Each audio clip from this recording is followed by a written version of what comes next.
Christina Garcia Ruiz, lead of the Urban Nature-Based Solutions from World Economic Forum. Christina, hand over to you.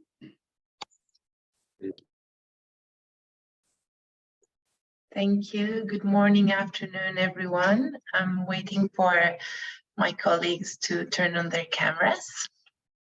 Yes. Hello. Yes, here you go. Yes, go ahead, please.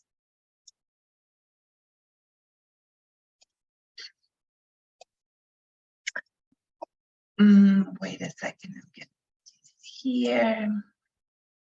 Oh, sorry. Should I start, Christine? Yes, go ahead, please. Okay. I just can see, for some reason, I can see my, let me see if I can see the panelists. There I have them.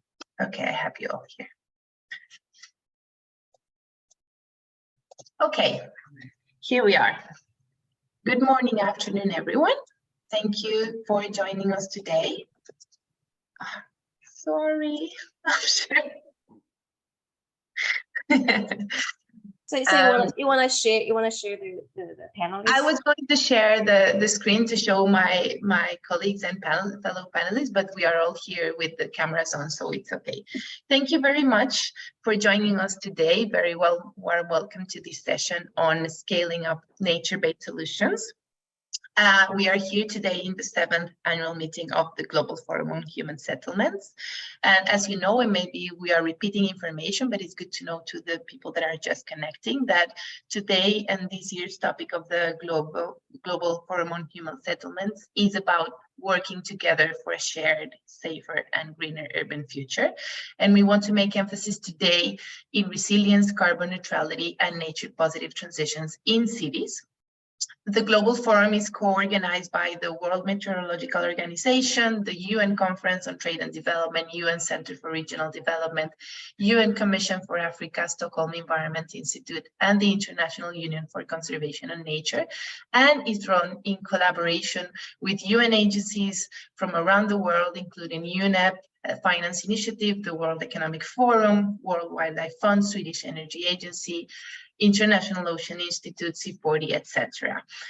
Today, we are here to have a dialogue on nature-based solutions. Particularly, we've been seeing these 2 days very interesting conversations around urban food systems for SDGs acceleration, local leadership, early warning systems, for city resilience, waste management, circularity. So the topic is there, but today we're going to dive into a more concrete topic, which is how can we integrate nature in cities. My name, again, is Cristina Gomez. I lead the agenda on nature and cities at the World Economic Forum. And it's a real pleasure for me to be here today with 5 leading voices on this area that will be sharing a wealth of knowledge, I'm sure, on the central role nature plays in urban resilience and the need to actively incorporate nature-based solutions in the built environment. And also we have the pleasure to be here with Ms. An Feng Mei. She's the board director and deputy general manager of Jinan Changxing Investment Group in China. This group has been advancing in this nature-positive transition and reintegrating nature in the built environment through their projects and interventions around the city. So Ms. Feng Mei will wrap up this session and will give us some insights and closing remarks. So without further ado, I'm going to do things differently today, and I'm going to welcome my colleagues to present themselves in 2 minutes, hopefully stressing why they ended up working with nature, which is a fascinating topic. We're all here passionate about nature and the environment, but it's a good time to just remind our audiences who we are and why we are so passionate about it and working every day of our lives to include nature in the built environment and to achieve a greater resilience in our planet Earth. So Loredana, I give you the word first. Sure, can you hear me? Yes. Great. So good morning and good afternoon, everyone. My name is Loredana Scuto, and I work as Urban Program Officer at the International Union for Conservation of Nature, IUCN, and I'm located in our office in Bonn, Germany. So thanks again, anyways, for inviting IUCN to take part to this thematic discussion. So regarding my background, I'm actually a World Heritage Specialist by training. Before joining IUCN, I was working in the field of World Heritage Management, specifically in Historic Center. And that's why I started working to bridge the gap between nature and culture in urban environments, and also for the well-being of citizens and the sustainable development of cities. And that's why I got given the chance to be part of the urban team at IUCN. So the urban team sits in the Center for Society and Governance, where we try to place people at the center and the core of environmental conservation, while we're dealing with issues such as justice, equity, access, and recognition for people. We also work on issues such as human rights, environmental law, and heritage, always in the context of nature conservation. And in particular, our urban team at IUCN works on the development of knowledge tools, such as the IUCN Urban Nature Index. We also work on projects on biodiversity conservation with urban components, and we also support the implementation of NBS at an urban level. For those who don't know IUCN, we have over 70 years of experience in nature conservation, and we are a membership-based union where we welcome subnational governments such as cities, states, NGOs, agencies, and indigenous peoples' organizations to drive our agenda and build together a better future. Thank you. Thank you, Loredana. Robert? Hi, good morning or good afternoon, everyone. My name is Robert McDonald. I work at the Nature Conservancy. So for those of you who don't know the Conservancy, it's an international conservation organization based especially out of the US and the Americas, but we have projects all over the world. And I coordinate our work around nature-based solutions, including in cities. So based out of Germany, actually. It's a very snowy day here in Germany. So I want to just give a couple opening thoughts. I mean, I hope we can talk about quickly in this time, three sort of visions of nature in cities. One is this vision of urban nature-based solutions that the previous panelist mentioned. You know, nature, especially for people, especially for resilience or human well-being, and it's often constructed spaces. And that's really important. And we work often in projects around the world in that mode. The second mode that we should keep in mind is this idea of biodiversity in and near cities, and the direct impact cities have as they grow and develop on biodiversity. So urban growth the recent study by Simpkin suggested urban growth might affect, you know, a quarter of species globally just directly by its expansion into their habitat. So as we think about planning the growth of those cities, we want to think about natural habitat mostly and how you protect key natural habitat. And then the third mode I hope we talk about is reference. Christina referenced the IUCN Urban Nature Index. You know, it's this idea of cities as centers of consumption and their indirect effects on the world and through how they consume food, especially, but also water and fiber and other resources. And so that mode is maybe harder for cities to shape, but the scientific evidence suggests that that's actually the biggest impact on biodiversity. And in some ways, the most important thing we want to get right about cities. So dense cities, for instance, have less emissions. They're better in some ways at reducing cities' footprint, per capita footprint. And so we want to keep that in mind, even as we're also trying to have those dense cities be full of nature. And I can talk about how you can do both later in this session. So those are the issues that came to mind when Christina invited me to this session, and I'm happy to be here. I'll pass back to you, Christina. Thank you, Rob. Lots of insight in here. I'm going to go with no particular order as you appear in my screen. Laszlo? Thanks, Christina. And Christine, thank you for the invitation. I'm Laszlo Pinter. I'm a professor at Central European University in Vienna. To give some shed some light on how I ended up working with NBS. Before joining CU in 2010, I was a program director at the International Institute for Sustainable Development, and we were working in my program on measuring progress in cities that included work on metrics, indicators, and indices, and also strategies, not just at the urban level, but also including the urban level. And one interesting experience that arose from some of our work on scenarios that when you work on scenarios, you try to look sometimes for robust solutions that work across a different range of futures. And what came out of that work is inserting nature as a solution into a range of sustainability challenges across various scenarios was actually making sense almost under all types of futures. So the benefits always significantly and in different ways outweighed the costs. So that in a sense primed me for interest in nature-based solutions. My background is in agronomy actually, so I come very much from that sort of applied side. And then a few years ago, we had the opportunity to participate in a major EU Horizon project called Nature-Patient, where we undertook some tasks, including the development what is at the moment probably the largest database on urban nature-based solutions. We have over 1,200 cases from around the world. We also developed interactive tools to help envision urban systems, urban districts with nature-based solutions and connect the interventions with their impact. So what we also found in some of our work so far is that better understanding the impact of nature-based solutions, not just at the rhetorical level, but actually in a way that there is evidence and that this evidence is realized in an early stage of urban planning is actually important, because it primes the interest of investors, it primes the interest of local populations.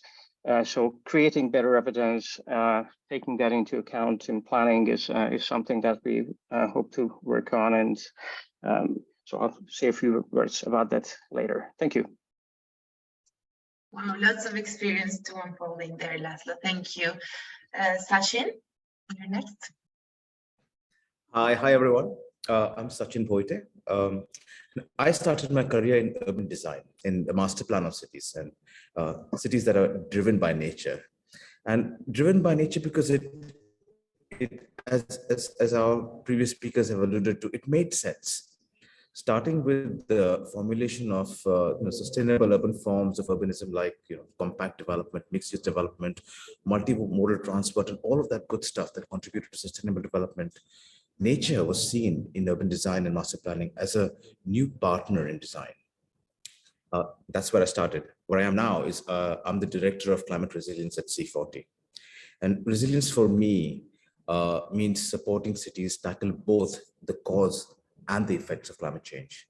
And the areas of leadership that C40 does in adaptation, it focuses on urban flooding, coastal flooding, droughts, and urban heat. And coming back to nature-based solutions, we think nature-based solutions bring not only solutions to mitigating these climate risks, they also bring about transformational change in cities and diverse benefits that make me happy both as a resilience specialist as well as a city designer. And we have been working with our C40 member cities on nature-based solutions and found it to be the most effective solution for almost every climate risk. We realize that nature is a natural buffer and a regulator of climate change, and that to regain a balanced relationship with our planet, humans need to learn to live with nature, not just live off nature. Many of the adaptation-related targets in our cities, particularly in our climate action planning, are built around nature. And even coming out of COVID, we saw that it was apparent how critical urban nature was to human health, both physical and mental health. So to this effect, C40 launched an urban nature accelerator to support our cities, to make commitments, to make cities greener and more resilient. I'm happy to elaborate on that in the second part of the talk. But the important commitment that cities are making is to deliver nature-based solution in partnership with nature. Thank you. Wonderful, Sachin. Thank you. And last but never least, Andrew. Right. Hello, everyone. So my name is Andrew Yang. I'm, I think, different to the other speakers. I'm not a nature specialist like you guys are. So I really learned a lot from your discussion. So I'm from Hong Kong, and a city which is really not a nature-based city. And in terms of my career, I'm a technology guy, so unlike you guys as a designer and people interested in researching into nature. I'm a technologist, I'm a trained as engineer, but my current job with our group, Sino Group, is we are a major developer in Hong Kong. But part of my professional interest has been alignment of the innovation and thinking amongst my peers here in Hong Kong. So we have a group called the PropTech, the Property Technology Alliance of Hong Kong, where we have group 15 of the top developers. I mean, amongst these 15 developers, we have several thousand buildings across in Hong Kong and China. In terms of square foot wise, I think I don't have a number, but it's tens of millions of square feet among these 15 developers, including Hong Kong Airport and the authorities. So we've been looking at what technology can we use to help our businesses. That's one dimension. The other dimension I'm wearing a hat on is I'm also a member of the Hong Kong Construction Industry Council. Now, the Construction Industry Council is the largest, well, it's the single biggest body that encompasses everybody in the construction industry in Hong Kong. And so I wear different hair. Now, the reason why I mentioned this, we do have a common objective. The green construction is high on the agenda of the construction industry here in Hong Kong. That's point number one. The other point is about carbon reductions. How can we, not use as much carbon? And obviously, a nature-based solution will come in because that gets rid of the carbon that we would use, like in cement and concrete. So this is just a quick introduction, and later on, I'm happy to share some of the action and solid thoughts and some projects and trials that we have done to point us toward that particular way. So over to you. Thank you. Thank you so much, Andrew. So good to have you here to complement the visions and discussion. We're going to dive deeper soon into the innovation and business models part of it. But since we have a few ecologists in the room, if not by title, at least by heart, I would like to start by the very, very basics and talking about nature and biodiversity as this complex wave of life and the interaction between different species, how nature lives in cities. And now we are at COP15 in Montreal discussing the targets on how can we all commit to protect nature and be very ambitious in terms of reversing biodiversity loss. And we've had staggering figures, such as 70% of wildlife population cleared or eradicated in 50 years, in the last 50 years. And Europe, you gave us another staggering figure around how urban growth is affecting a quarter, you said, of biodiversity around the world. So I would like to ask you, probably, Robert, why this matters to cities. We are here very comfortable in our houses with heating, eating a coffee or a tea, and then biodiversity loss is just advancing at exponential rates. So I wanted you to just share with the audience why this matters to cities, why this matters to us, why this matters to governments, and how can we move forward into a more increased literacy on the value of nature. That's a great question, and there's a couple pieces of that. Yeah, first, I mean, cities do have a very profound impact on biodiversity, and I think they have a duty to think about that impact. And you're starting to see both companies and cities wanting to be net positive impact on biodiversity and trying to understand what that means in places like the Science-Based Targets for Nature effort or the IUCN Urban Nature Index or the Singapore Index. So it's important, first of all, and you're seeing some cities step up and do it. The second point I'd make is that a lot of the direct impact of cities on nature is actually very localized. So there's a few places like Colombia or Sri Lanka, where Colombo is really expanding, where there's a very profound impact of urban growth on very high natural habitat that's very high in endemism. So there's certain places that are very, very important for biodiversity. And so for the global conservation community or for people who are in Montreal at the COP, those are the particular places you want to pay attention to. But then there's this broader role, even if you're a city that happens to be, in Sweden or something where it's not globally biodiverse by global standards, thinking about your own consumption is very, very important. For many cities in Europe and the US, that's their main impact on biodiversity is the consumption of their citizens. And so starting to focus on those links, at least first in municipal purchasing, is a really important first step. So those are some answers to your question. I mean, of course, there's also just connecting people in cities with nature, whether it's parks in nature or visuals of the natural world so that they care about nature. So it doesn't feel extraneous the way you were talking about or far removed from their life. Thank you, Rob. Yeah, you're right. There's a different perspective. We can see it in terms of the impact cities have in nature elsewhere and the role that cities have in incorporating nature in the built environment, which is like what takes us today in terms of talking about how nature is in cities, can live within cities. And this is why we understand as nature-based solutions. So Loredana, maybe you can share a bit more about, like you said you've worked and IUCN has been developing the urban index around nature and how to measure nature in cities. It also goes into measuring the impact cities have outside their limits, but maybe we can focus on how cities can measure nature within their limits and how can we understand that intersection and interaction between natural habitats and the built environment. Sure, thank you. So we are now in the process of refining our Urban Nature Index. Just to give an overview, the index revolves around 6 themes and 30 indicators that cities can decide upon their own capacities and their own resources, which indicators are more adaptable to their needs and challenges. The Urban Nature Index actually starts from an assessment of a baseline. So we try to support cities in understanding what's the status quo, what's the current situation of biodiversity within cities.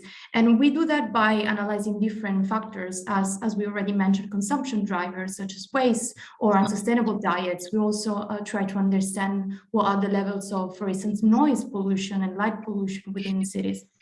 And also we take into account other factors such as governance responses or even people's participation, because even, like raising awareness among citizens is extremely important to understand how we perceive nature within cities.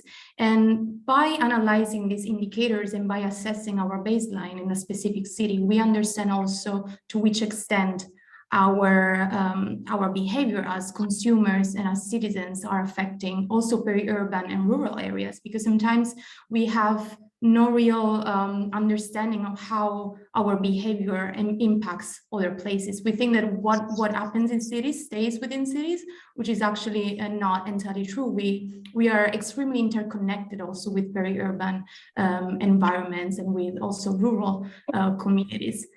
So that's what the index tries to understand. And it's very important also to mention that the index, other than assessing a baseline, supports cities in setting targets.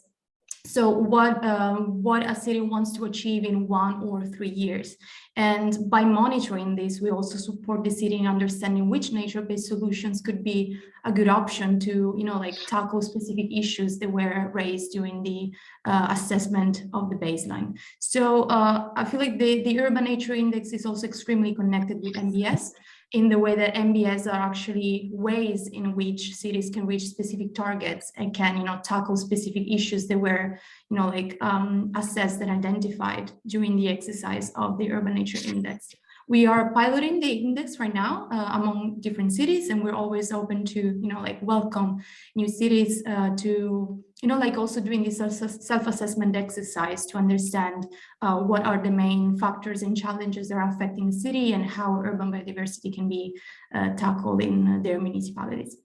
I don't know if that answered more or less the question. Yes, definitely. I think that we've covered the first part, that is why is nature important for cities and for ourselves? What are our dependencies on nature? What is our responsibility in measuring the impact on nature?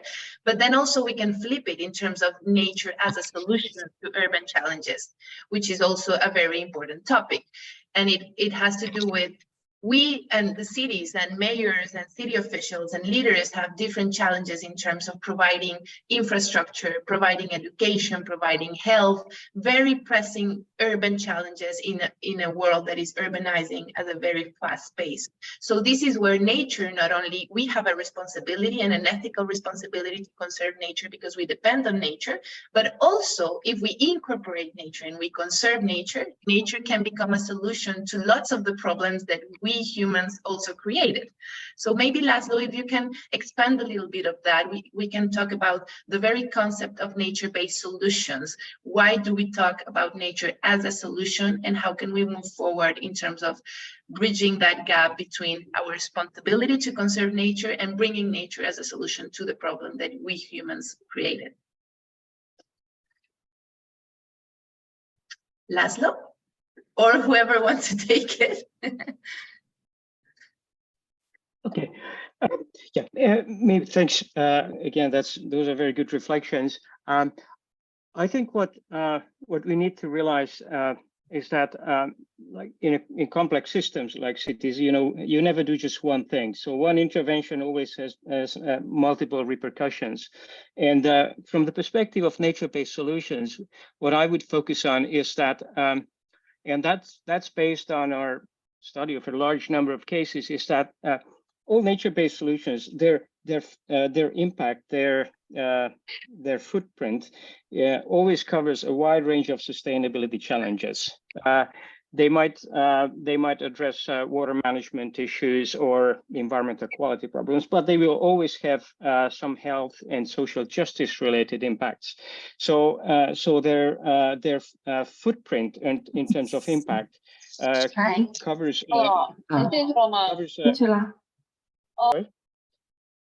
It covers a wide range of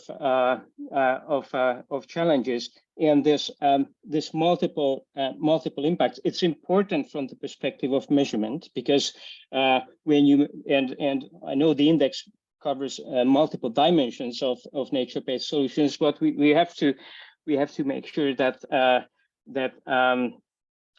these multiple benefits are actually documented, and they will be important when one is trying to make a business case for nature-based solutions, because you might have stakeholders or interests in a city that is going to be interested in water management, other players interested in climate adaptation, mitigation, or economic development, or health and well-being impacts. And what we find that these benefits can actually build up. And NBS, from that perspective, they act as sort of multi-solvers of sustainability challenges.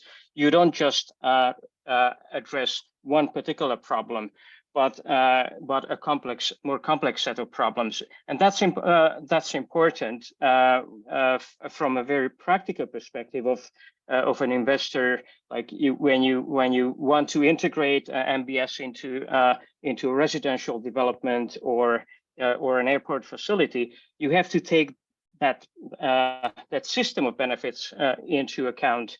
That will result from that sort of one intervention of and investment. And the benefits, what we find is that when you add up the benefits, economic benefits as well as other types of benefits, they will very often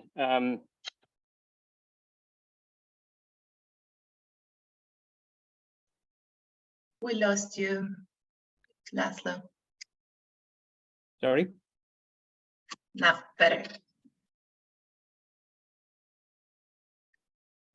One last sentence is that besides the physical impact in cities, We can't hear you very well, Laszlo. There's an issue with your audio. that very often is far from nature, and I think we need to change nature into the culture of urban residents. One enters by increasing distance, we also influence biodiversity policy beyond cities. Thanks. Can you hear us well, Laszlo? I think that you're having an issue with your. Okay, yeah. Thank you, Laszlo. I like what you said about nature as a multi-solver, and I think that one of the key issues is that even if we have a lot of knowledge around nature being a multi-solver and have lots of co-benefits for humans when you integrate it in the built environment, when you use it for different purposes, somehow there are limited business models, and somehow the private sector hasn't yet incorporated that notion, that literacy, and we haven't advanced at the pace that we need in terms of reconciling business models with nature, understanding that nature is there for us, is the best technology. And I want to pass it to Andrew, because Andrew, you as part of these building constructions, coalitions, big city, Hong Kong. Also, I would like to push back a little bit in terms of Hong Kong not being a nature-based city, because I was in an amazing panel a week ago about the Chengdu province, Shenzhen, Hong Kong, the integration of this big area, the natural areas between Shenzhen and Hong Kong, and how amazing is this environment and how resilient the city is, thanks to these forests that are in the north of Hong Kong. And we can talk about it with Sachin in a few minutes around the resilience that nature provides to those big cities, staggering numbers on how Shenzhen has been growing from 2 million inhabitants in 30 years to 15 million inhabitants, growing at a very fast level and pace, but developing green corridors, like a very interesting urban planning approach based on nature. Still, it's a gray city. Still, we have construction companies that have to incorporate nature. How far are we from integrating nature in those business models? And maybe as you are supporting startups that are doing great things in terms of nature positive, tell us a bit more about your experience with that, and what are the next steps that we take forward? Okay, yes. It's a huge topic.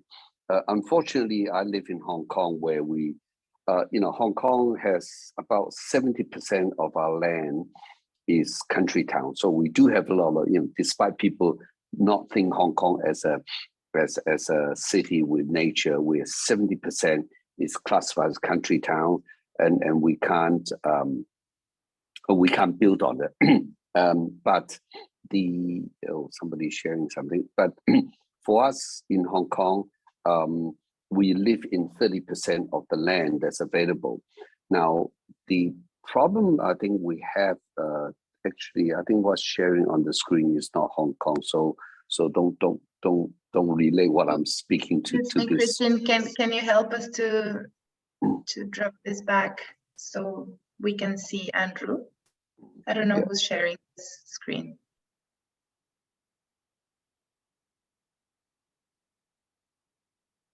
Yeah. Thank you. Yeah. So in Hong Kong, I think one of the several dimensions. One is the city designers are gearing towards, because we are short of land, so we can't afford too much nature-based parks and things within the smart city development.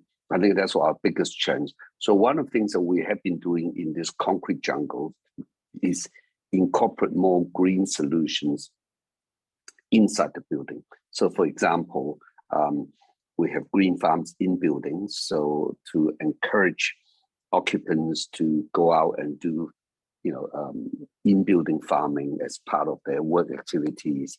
But we are also engaging in green walls inside building, where the green wall basically not just plants, but we do have algae growing in certain water tubes, and these plants circulate, and the algae helps to generate more oxygen and get rid of the CO2. So these are some of the technology we see are more. Of course, these cannot replace the nature by itself. So we're trying to bring more green solution inside the building, which unfortunately we live on so little land, so there's very little space between buildings. So that's one aspect. But the other aspect to what we're trying to be using to, and certainly in my case, we have been looking at nature-based building materials so that we can use far less carbons. So, for example, in Hong Kong, there's a company here that takes plantations extract like sugar canes. So at the end, when they extract sugar out of sugar canes, they're turning the sugar cane extract with additive into building panels. So these are nature-based. So we're not using, we're using waste. Otherwise, it's going to land waste. We're using those nature-based materials, and they've been proven to be able to be waterproof, fireproof, and which is a fantastic. Of course, it comes as a premium. So that's a problem to push those, because the users do not want to pay. But we're saying, hey, but if you want a nature-based, if you want a certain enjoyment, you do need to pay for those. So using the sugarcane extract, and the company we're looking at too, what they're trying to do is promote these to other countries like maybe Malaysia, Brunei in Southeast Asia, where they have other fields like growing rice, so they're taking plantation waste and compressing them, making building panels. So those are shifting from nature into a urban city. So that's something we're looking at.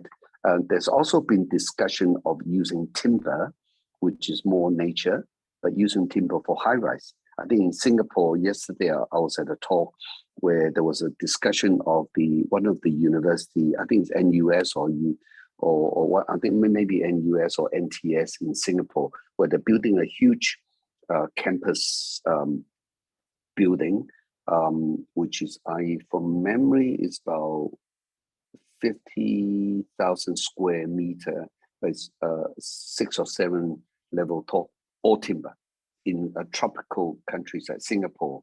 And the discussion was, well, is it a fire risk? That's the timber. But the timber these days, there are lots of technology that can treat timber. And in Europe, you guys use timber for centuries, and the building stays, and it stood up the fire test and all that sort of thing. So there's now discussion of green construction. Is can we use more timber even in high rise? And I think the technology are becoming available that you can use those, and timber naturally do not absorb so much solar heat, so the building become cooler even in summer months. And again, it's probably lighter. Not well. Hopefully, I mean the timber, depending on the structure, the power density, but the density of the material, so it may become lighter. So I mentioned using plantation extract to do walls, using timber. We've been looking at, recently looked at a technology from Israel, where they took out, again, plantation extract and mix along with ceramic, and using low heat, 180 degrees Celsius, to make ceramic tiles that we can use in buildings. Again, we're getting rid of concrete, because concrete generates so much carbons. That's also another example. Another aspect is things we're looking at is upcycling.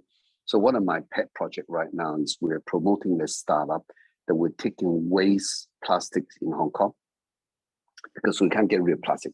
So we took waste plastic, we call type 7, which is mixed plastic waste that you cannot sort it, you cannot distribute, and we're turning it into paving bricks. So it's replacing the aggregates inside a typical concrete, and we're working towards one day getting rid of the sand too, that we don't dig up sand from somewhere. So we have plastic turning into aggregate, plastic turning into sand equivalent. We still have to add concrete, add cement, and make it into bricks. So that's one aspect we're trying to get rid of concrete. But then some of the aspect we're looking at, what about the old building that we're demolishing?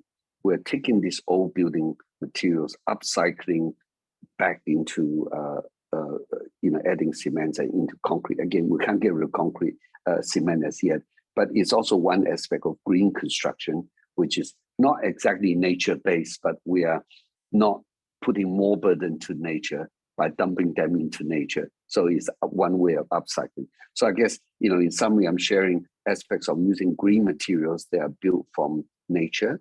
We're looking at using natural material like timber as building materials, and we're upcycling waste into materials, so we're not extracting more from, we're not damaging the nature more in that case. So just my sharing that. Thank you.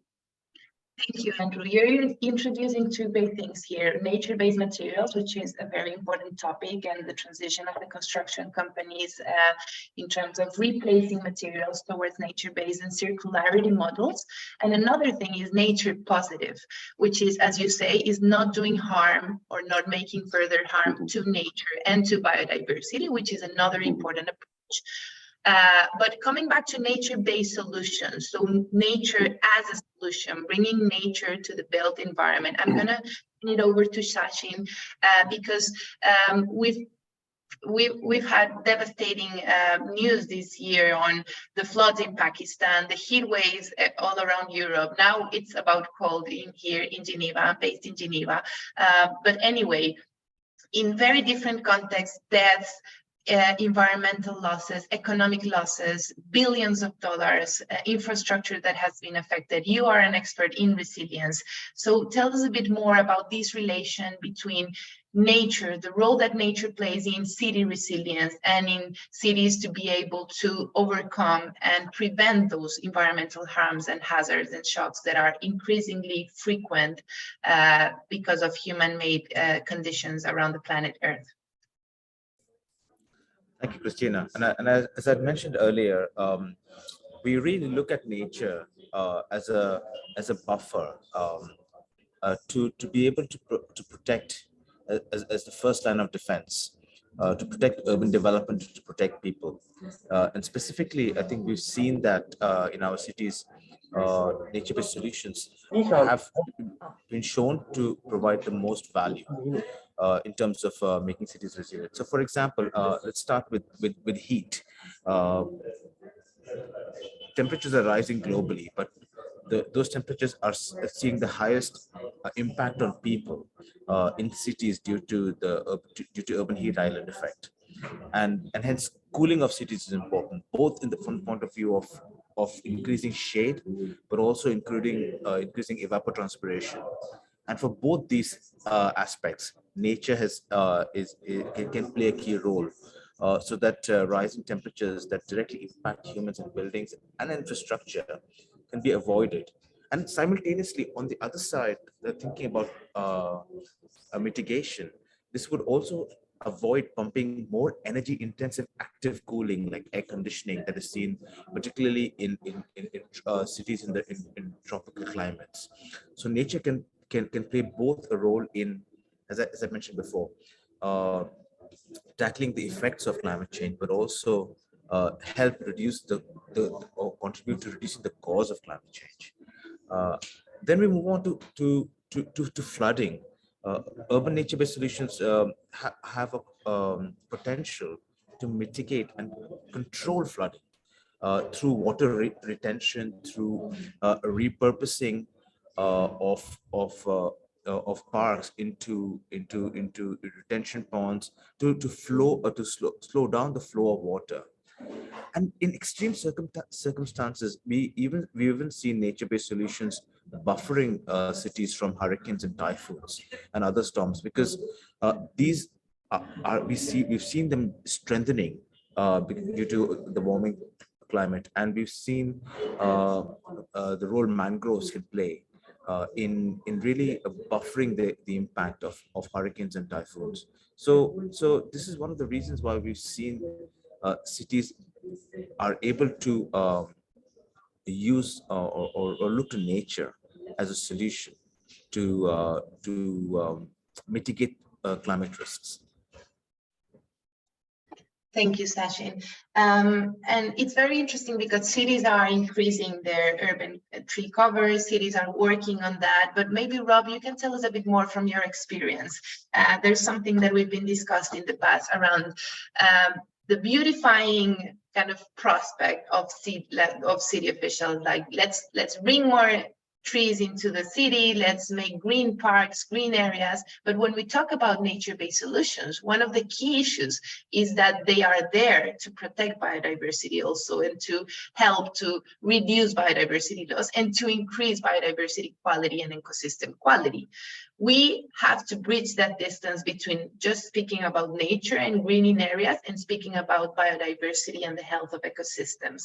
So how do you connect nature-based solutions with the need of not only recovering biodiversity, but also monitoring biodiversity and talking about the complexity of the nature that is in cities? How can we maybe talk to our audience about that particular topic and the need not only to increase green cover in cities and maybe bring nature back to the built environment, but be aware, and maybe then I will turn it over to Loredana to measure that increase in biodiversity and that ecosystem health. Yeah, there's a couple pieces in that question that I think are really important. I mean, one is this idea that there are these many different benefits nature in cities provides, the way Sachin laid out. And I think it's important as planners or current kinds of natural features in cities that are better or worse at providing some of those benefits, right? So for heat risk mitigation, often street trees are just really important. And it's good if those are native species, right? But they don't have to be, and in some very dense sites, you know, maybe you want ginkgos or something like that. And then if you're thinking about stormwater mitigation, those are often constructed wetlands or sort of sidewalk berms. And then when you're talking about biodiversity, what is of preeminent importance is often natural habitat or larger patches. And so these are overlapping agendas, Christina, but they're a bit different. And so I think smart cities try to think about what are all the things we're trying to get from nature, and how do we plan for all of them. The second piece I heard in your question, though, is this question of how do we get there, right? And there's been a lot of discussion about all of the benefits of a nature-based solutions approach, the way Laszlo laid out, that they're more cost-effective. When you add up all those benefits, I think what I see a lot of cities struggling with in my practice is that the agency that has to create or maintain the nature, right? The parks department or the whatever it is, the highway department, if they're planting the trees, they have a sort of limited budget, and they may not have money to create or expand the nature, and they may not have a mandate to think about health during heat waves, right? Or to think about stormwater management. And so there is this chronic sort of wrong pocket problem where the agencies that might be tasked with thinking about a certain benefit from nature-based solutions are not the ones that are necessarily charged with making the nature. And so that's, to my mind, the big barrier right now to scaling NBS in cities is finding smart management structures so that cities think across these multiple benefits of NBS, which are now across many different departments, and find a funding model that sort of pools resources and achieves that bigger total possible goal that you can get with NBS, if that makes sense. So it's solving that wrong pocket problem that seems really key to me. Really great points. Loredana, you want to add something in terms of measuring nature and bridging that gap between nature and biodiversity in cities? Sure. Thanks for the question. I actually also wanted to just add a couple of points to what was already being said. I think that when we talk about nature in cities, we are of course talking about, like protecting biodiversity, protecting ecosystem. But I think that in this discourse always lacks the fundamental point, that is, what are the benefits for people as well? So we're a part of these ecosystems. And I think something that is not particularly clear is also how much our human health, like our everyday health is linked to biodiversity and to nature in cities. So I think that just from a point of view of just discourse and, like inclusion, we should also talk about how we are dependent on that. It's not just about biodiversity. It can also seem something that is quite detached from us, right? Like sometimes when you think about biodiversity, you think about, of course, animals, ecosystems, and natural parks, but we're also talking about our own health, also our livelihoods. There are a lot of green-collar jobs that depend on biodiversity conservation in cities. And linking that to the built environment, I think there's still a long way to go, because I feel like the infrastructure system is not as involved as it should be. There's really probably, it's improvable, the situation, and also the coordination between municipalities, social like communities, and the infrastructure system, because sometimes green infrastructure and MBS can be seen as a way to put out fires, right? When we have vulnerability assessment and when we have climate change effects, we see MBS as a solution. Of course, we tend not to think it as an opportunity, right? Like when there are not immediate threats to our own health or to our own safety, we think about MBS. We don't actually mainstream that in our everyday processes. So I think there should be a sort of like shift in also discourses and the way of thinking. But yeah, talking about measuring biodiversity in cities,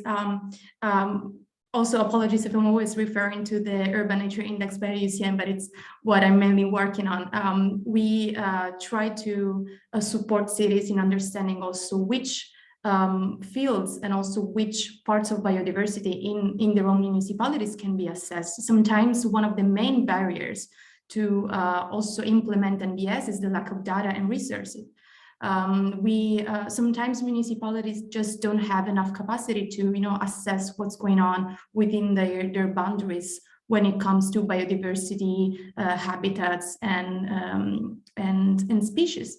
So I feel like at the beginning we should be really flexible to understand also what can be measured, right? Like what aspects of biodiversity can be measured? Are we talking about habitat loss? Are we talking about invasive species? We're talking about species in general. So I think that like flexibility is at the core of what can be done at the very first step. And that starting from them, also us as professionals, we can start understanding how also to promote new research, how to also attract new investment towards MBS biodiversity assessment. And then from there, we can start building solid and robust frameworks to understand how biodiversity can be assessed within cities. I feel like we're still in the process of raising awareness among municipalities and city shapers, but I think we're slowly shifting, and we're slowly also educating and exposing people to how important it is to assess biodiversity at an urban level. Yeah, that would be my thoughts. Thank you, Loredana. Yeah, you're right. I mean, it's okay for cities at least to increase nature-based solutions and have regreening projects, restoration projects, and then we can move forward with universities, schools to start working with citizen science, measuring, increasing data availability, and understanding what is that relation between nature-based solutions and the increase and health on biodiversity. And maybe talking back about solutions, there are great questions in the chat. I'm going to do a couple of more questions here, coming back to Andrew as well with the business models and the role of private sector, and then we're going to have a Q&A sessions. So before, I'm going to bring Sachin and Laszlo to, Laszlo, you have an experience with naturalization and concrete examples and databases of nature-based solutions, and also Sachin, you can share with us particular solutions and projects that have been implemented by your network of mayors and cities around the world that can illustrate how these efforts, these first step that we're talking about, just starting to implement projects, then measuring, but at least making action, going forward into implementation. Please, Sachin and Laszlo, if you can share with us some concrete examples in cities around the world. Great, thank you, Christina. And it seems obvious that nature has the answer, but I think we need to acknowledge as well that cities, and we talk about cities here, are man-made constructs, and by definition they're artificial. They're built from our dreams and ingenuity and capitalism and empire, but also it reflects a little bit of our selfishness in terms of cities being largely exclusive domains of humans. The more than human world, the nature, we need to make efforts to bring it in rather than leaving it outside. and cities and nature, they can seem antithetical to each other. I mean, even in climate policy and biodiversity thinking, the goals have been like to encourage dense, compact cities towards reducing the human footprint. And we can see, I love Hong Kong as the example of a compact city that reduces human footprint and leaves 75% of nature to be by itself. In 20 minutes in Hong Kong, you can be in almost virgin rainforests. It is actually quite incredible. So I really applaud that. But it also would seem in most mega cities that C40 works in, that urban and nature would seem like an oxymoron. So we need to be more creative in being able to kind of bring those two together. So for example, cities like Paris are trying to make urban life and culture part of nature. So nature being part of urban life and culture. For example, in Paris, the city of Paris has shut down 60 out of 300 streets outside schools. 60 out of 300 schools have shut the streets outside the schools. And instead of being those streets being for vehicles, they've been turned into urban gardens and nature-based play spaces for children. This not only reduces traffic congestion and danger, but also cleans the air from idling cars. And it's a huge benefit for the future generation. So Paris is working with the existing urban fabric and making really bold moves. Rio, for example, is reforesting many of its famous mountain tops, which are prone to experience rainfall and landslides. So nature has been being seen as a way of reducing landslides and to protect communities that tend to live closer to or on these slopes and build informal settlements on these hills. Uh, Montreal has played a huge role and leading the way in through its finance department. They have an action called Action 46, through which they allocate about 10 to 15% to adaptation to climate change. And the 10-year capital planning budget now integrates all investment processes in such a way that about almost $180 million is dedicated to natural infrastructure. And in next year, the entire budget will be dedicated to this measure. It's taken really seriously, not just by the preaching to the converted, but actually working with the finance department, with budget, with markets. And speaking of markets, a city like Freetown in Sierra Leone has a very interesting, what we would call a Robin Hood scheme, and it takes money from big corporations active in Sierra Leone and forms carbon credits and translates this into tree tokens, supporting really green jobs, which have given about 1,500 community growers a reason to grow trees and become stewards of nature. And they've planted more than 2,000 trees this year as part of the million tree plantation scheme.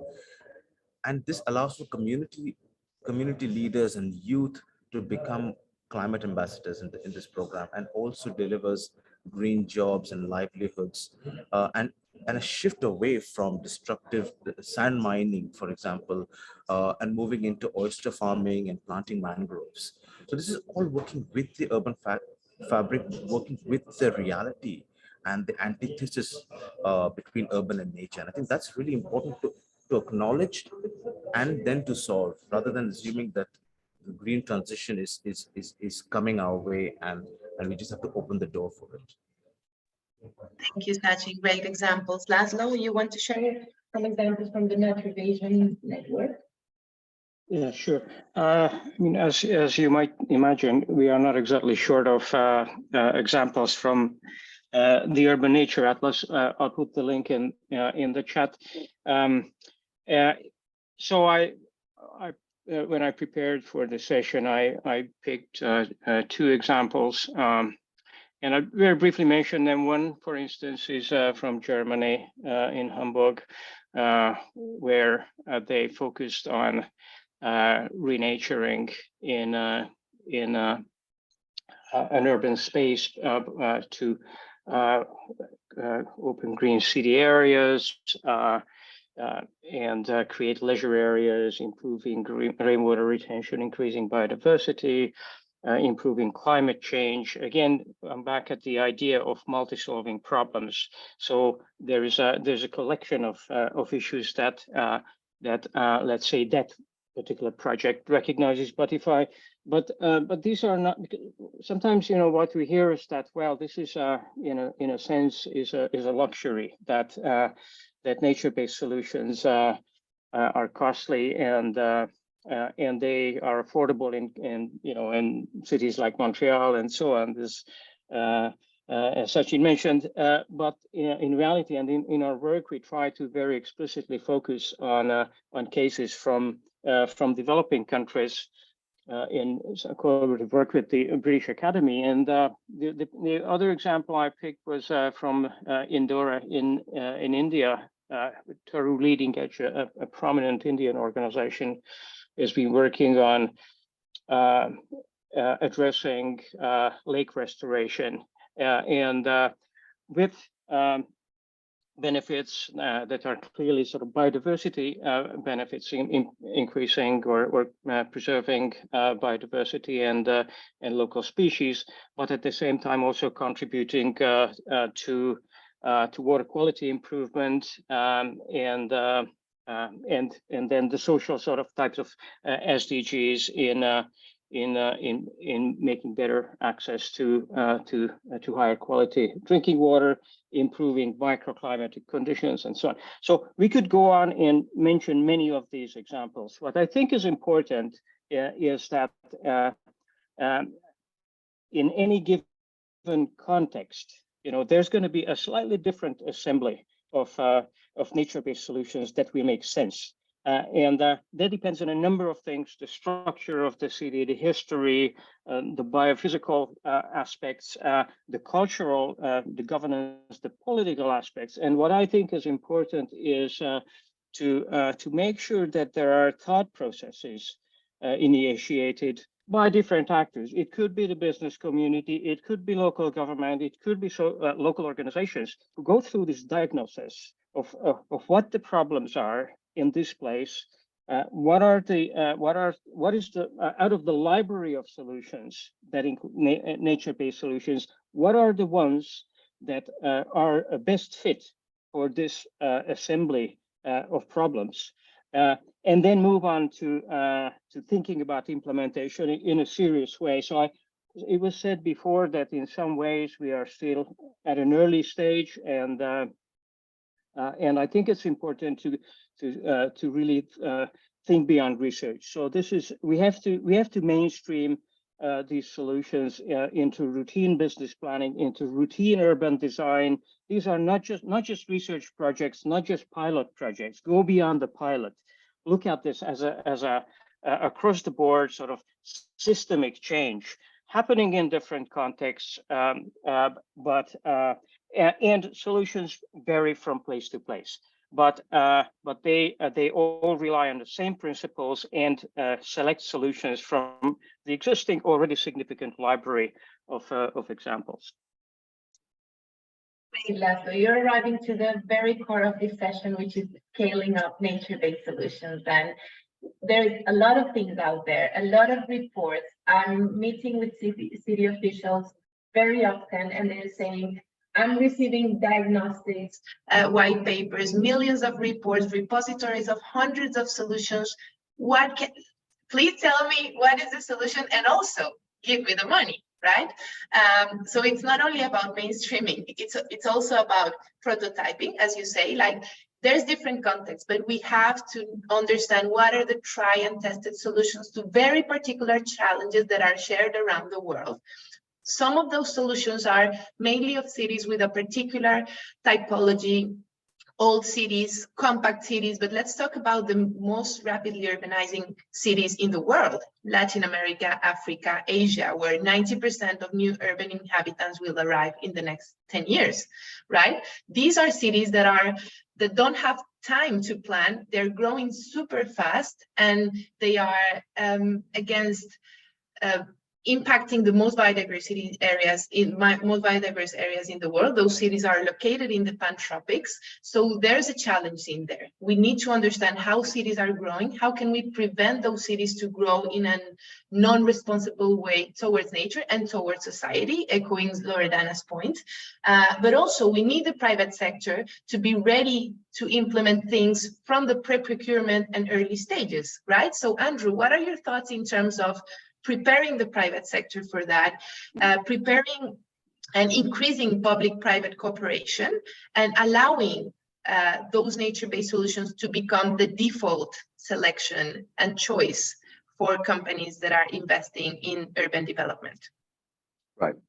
Okay, so in the territory, the city I live in, Hong Kong, I mean, we have our big problem is the scarcity of land. So I guess it's a balance between how we can use the very scarce land available for building, and then comparing that with the nature solution and having that.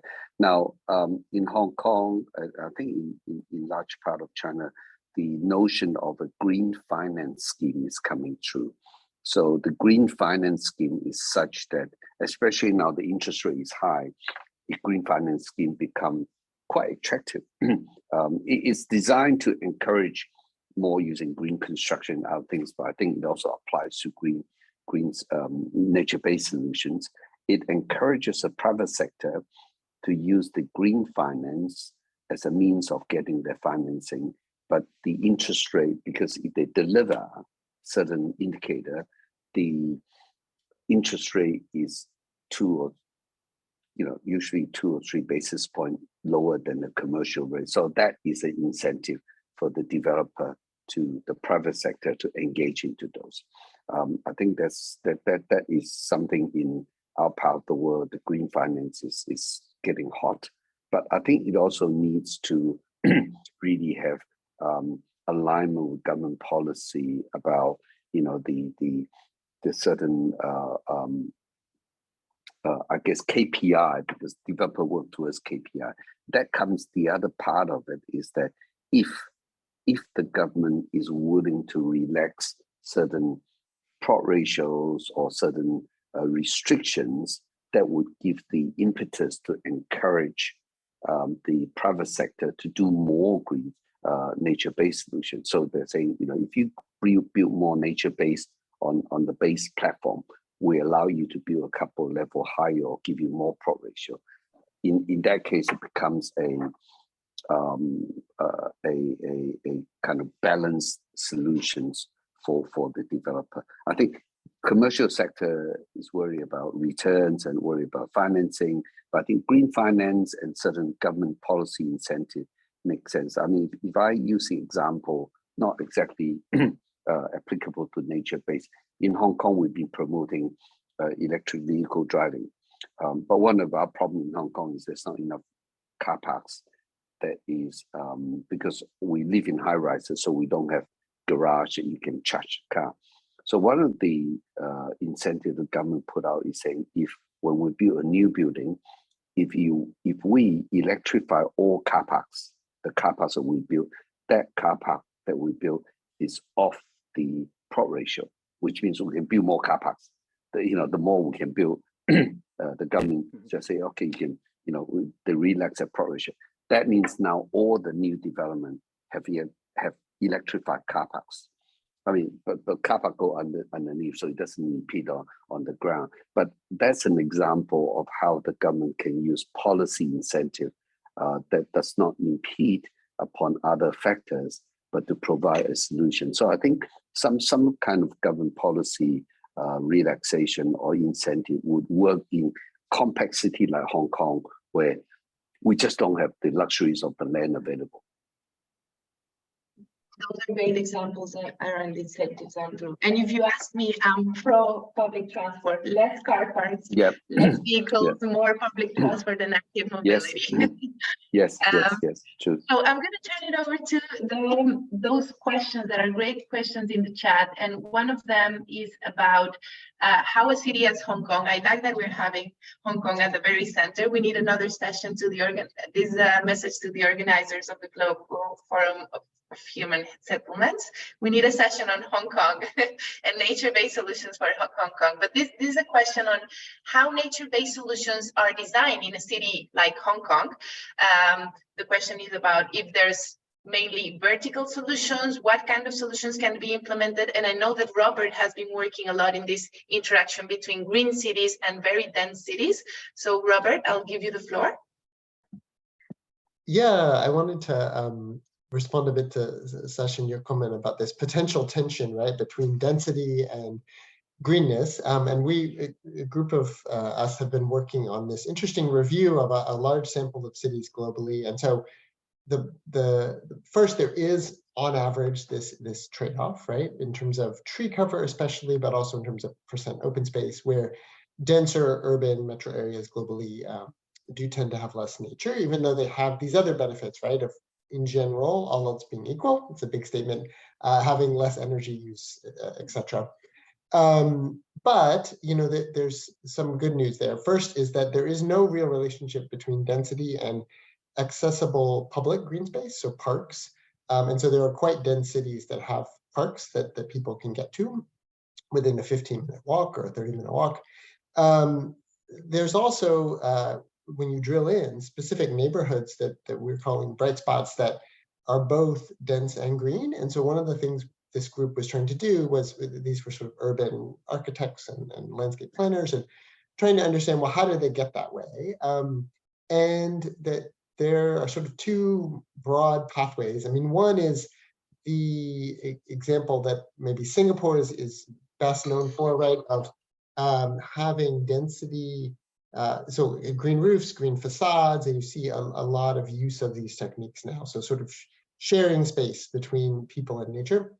But the other idea is leaving space for nature and we talked about this sort of relative to Hong Kong, right? So you have a very dense core, but then there are slopes that are too steep to really develop, but they're left natural. And so there are many other, you know, in each of those two broad categories, many specific kinds of green interventions. And they do have to be specific to the context. Christina, to your point, you know, sort of what is the urban form? What does that city need? But I think the good news is there are ways that we can have neighborhoods that are both pretty dense and pretty green. To end my remarks by connecting to something that we were just talking about in the chat and in the conversation, you know, part of it is not giving too much space to the car. And so if you start looking in US cities, for example, very small decisions about requirements of parking for new development make big differences in how much green space there is in cities. So, you know, in sort of post-World War II development, there was often a requirement in US cities that almost all new developments had 1 or 2 spots per housing unit, which means that you use a large fraction of your parcel for parking, unless it's underground, which is only viable in really expensive sites.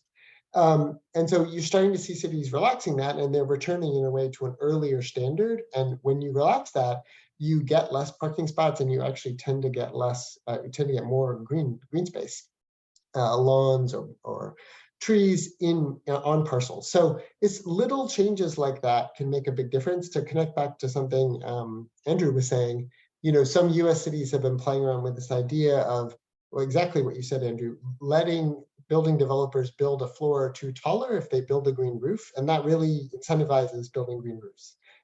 So incentives work, but it's about getting those incentives right. Absolutely. One of the latest figures that I read is that a city like Los Angeles, for example, has 14% of its built-up area as car parks. So these are places ready to be converted into public spaces, green areas, places for people and nature, as Sachin was saying.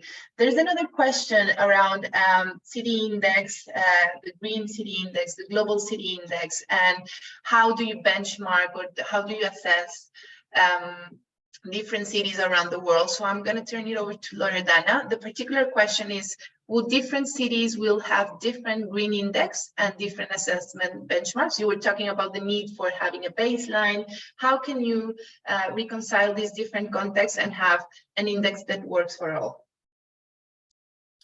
Thank you for the question. I think the issue for many indices around the world that try to, like codify and structure something that has to be applied to different contexts and different cities.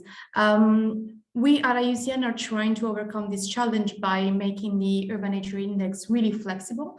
So we have, yes, a set of 30 indicators structured around 6 themes, but cities are not required to fulfill all the indicators. What we do is we, together with the city, we support them in a capacity assessment at the very beginning to understand which are the local capacities, which are the resources, and also where the municipality wants to focus on, in order to understand how many indicators can be fulfilled and like which areas and which themes can be met during the assessment.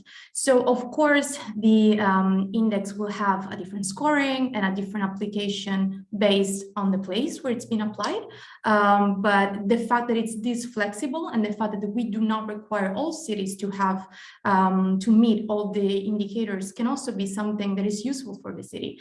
The index is not important just for us. It's important for the city to exercise, to have an exercise to pilot it, and also to do a self-assessment of its own capacity and resources. So I feel that there's a common feeling of we need to do that to prove that we're good and to prove that, like we're applying the index, but it's more for municipality themselves in order to understand where also they can apply MBS. Because the index can also help cities understand which parts of their biodiversity management they're lacking, or which part can be also supported through NBS, and they can also target these efforts.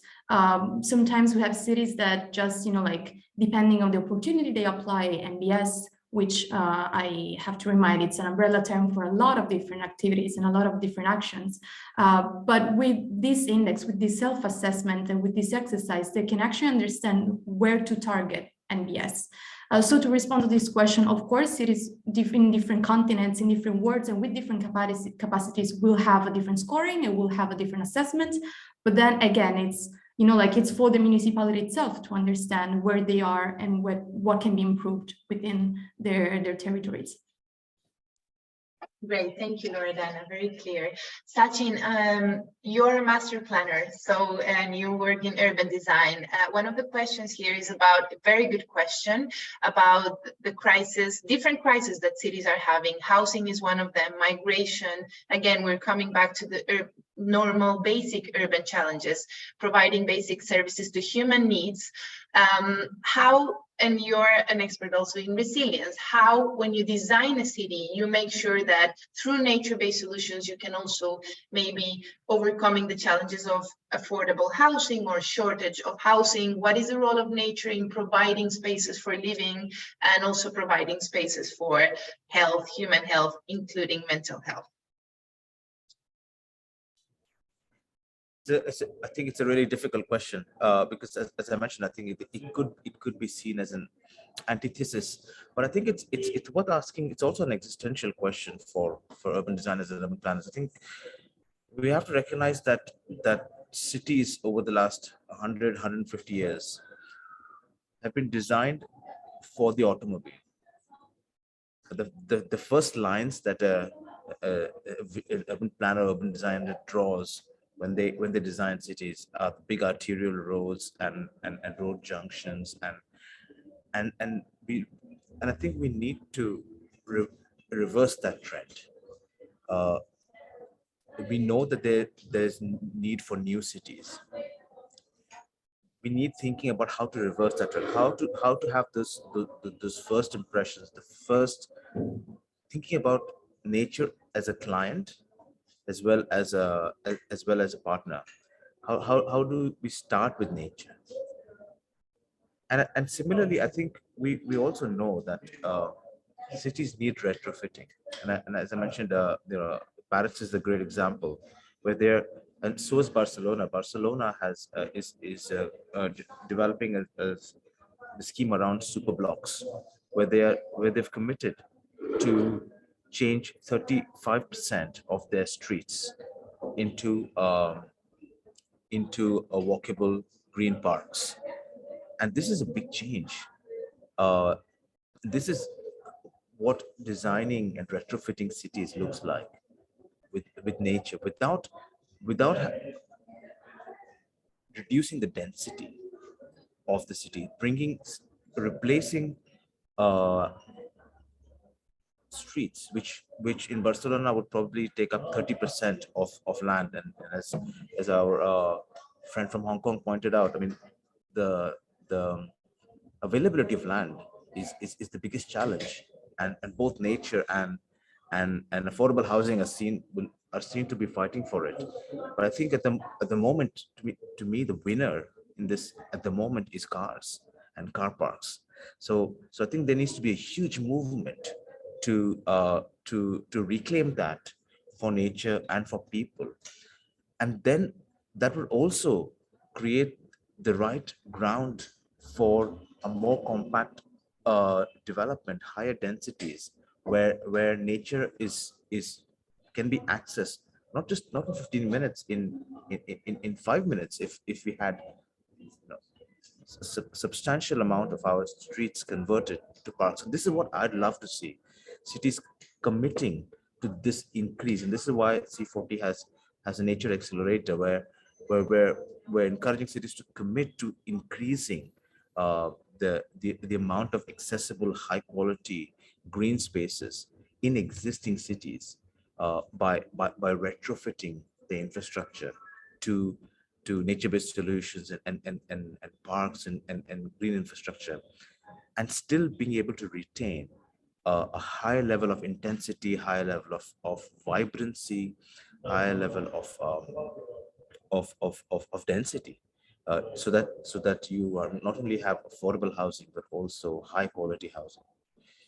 So it seems to me we need to take the war against private cars head on, to be able to really solve this dilemma between affordable, high quality urban spaces and a great quality of life with nature. Thank you. We're running out of time, but and as you say, cities have to commit, but we're all citizens, so we all have to commit. So I'm gonna finalize with a question, very short answer from all of you, because this session is about scaling up nature-based solutions. So each of you, what is your commitment to scale up nature-based solutions in the next 6 months? And I'm going to do a round, and we can close with that and give the floor to our commentator that is going to wrap up this session. So Sachin, over to you. Well, I guess my commitment is to seek more opportunities like that, to talk to as many people as possible, and help inspire the change. But also from from C40 mission is to show how cities are taking action to really provide a stage for or how cities can actually be the drivers of change, because majority of the world's population live in cities, etc., etc. So yeah, so to have cities as the focus. Great, thank you, Loredana. Thank you. So from the IUCN point of view, we're trying to engage with as many cities as possible. As said, we also welcome city in our membership. So we also give them the chance to drive our agenda, which is a really exciting opportunity. And also, yeah, we are trying to apply the index as much as possible and support cities in scaling up NBS with a science-driven and target-based approach. Wonderful. Rob? Yeah, it's such a great question. And 6 months happens so quickly. Two things. So we're finishing up some interesting science, sort of making the case of how much trees in US cities can serve as an adaptation to heat wave risk, and what that economics looks like. So that should come out in the next 6 months, I hope, or at least get submitted somewhere. And you know, we also work in specific cities. So just yesterday was on a jury panel. TNC is working with the city of Stuttgart in Germany on this challenge grant challenge around the best nature-based solutions for adaptation, and that new crop of awardees should come out in the next couple of months. And so that's the other side of my work, is knowing some specific streets are going to get green soon, which is great. Wonderful. Andrew? Yeah, we have a commitment in our new buildings, not just 6 months, but continue on every new building, we will integrate the nature-based solution like plantation things into the vertical segments. And for several sites that we have in more remote, where we can have more land for nature-based, we do set out quite a lot of expenditure in the landscaping to ensure it's a good environment for the ambient. So I think that's part of our ESG driven and something we are driving as a competitive edge compared to other developers. Wonderful. And Laszlo, you're the last one. Thank you. Fairly concrete. When Naturevation ended, to keep some of our tools going, we created a startup company with some of my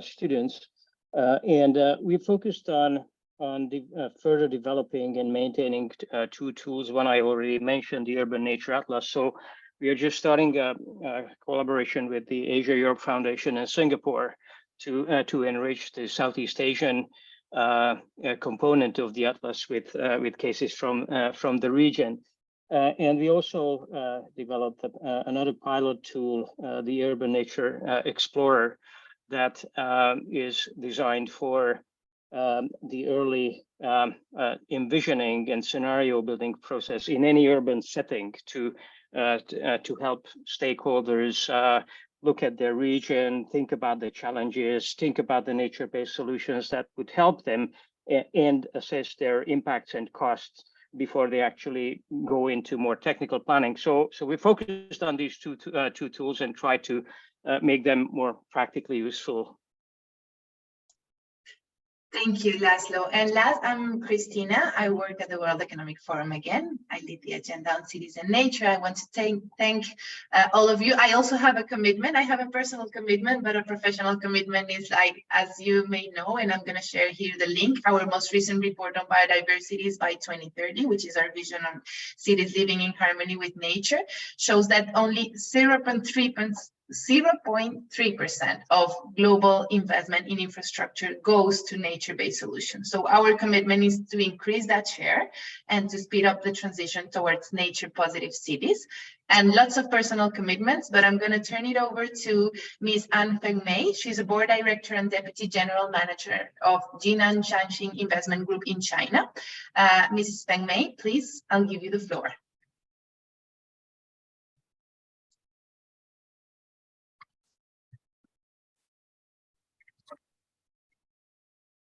哎，你好，主持人。 We can see you. 你好，你的视频没有打开。其实你开了视频，但是我们看不到你，但是我们看不到你的那个。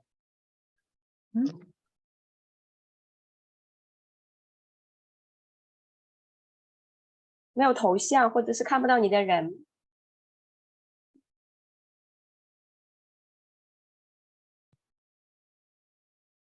It looks like the video is turned on, but you have something over your camera.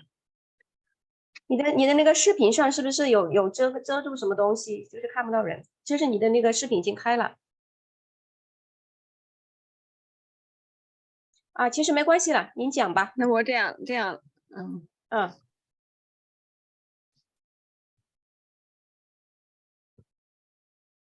对，行。好。 尊敬的各位专家学者，女士们、先生们，很荣幸，在此盛会能够向世界各国的专家学者交流。刚才各位嘉宾的演讲非常精彩，也给我很多启发。我来自于中国济南新旧动能转换起步区。下面呢，我通过一个项目“零碳智慧产业园基础设施”来向 各位阐述一下起步区是如何利用自然解决方案实现绿色城市建设。能看到 PPT 吧？啊，可以，请继续。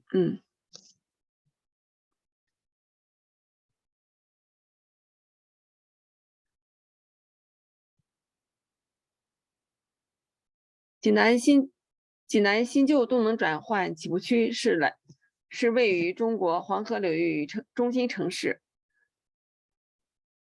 引领黄河流域生态保护和高质量发展，同时深入对接京津冀，深度融入京津冀，对接长三角，共筑中国北方强增长极。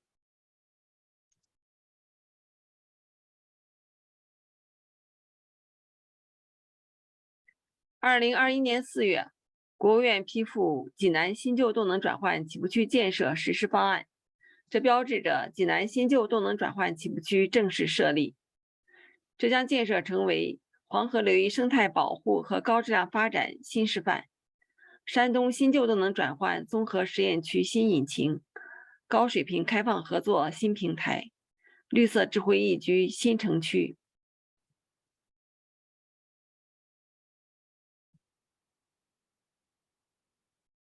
起步区规划2035年总人口180万人，城乡总建设面积210平方公里，形成一纵一横两合5组团的空间结构，和1城5团16区、9镇100村嵌田园的总体格局。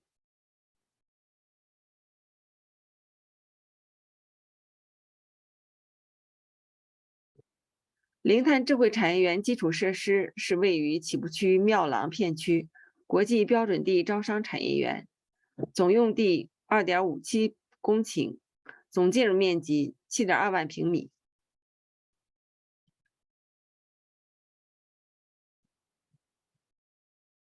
项目的设计融入了济南文化，采用以全为形、内聚外合的建筑形态，以绿色、低碳、节能为目标，通过被动优先、主动调节的技术运用，实现绿色生态、健康舒适、节能低碳与环境可持续的多性能平衡，充分凸显以人为本的理念，彰显新旧动能转换，具有率先引领性、示范性。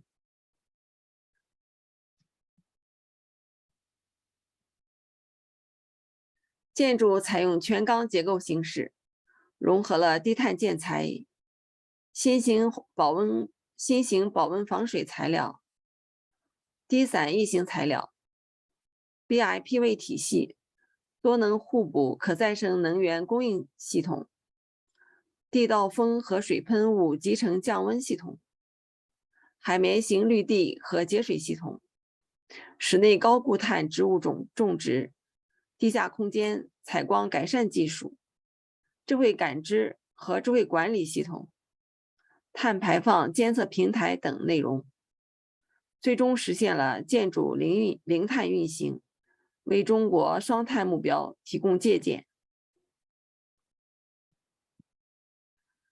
感谢大家的聆听，欢迎各位专家学者有机会来到起步区交流指导工作，谢谢。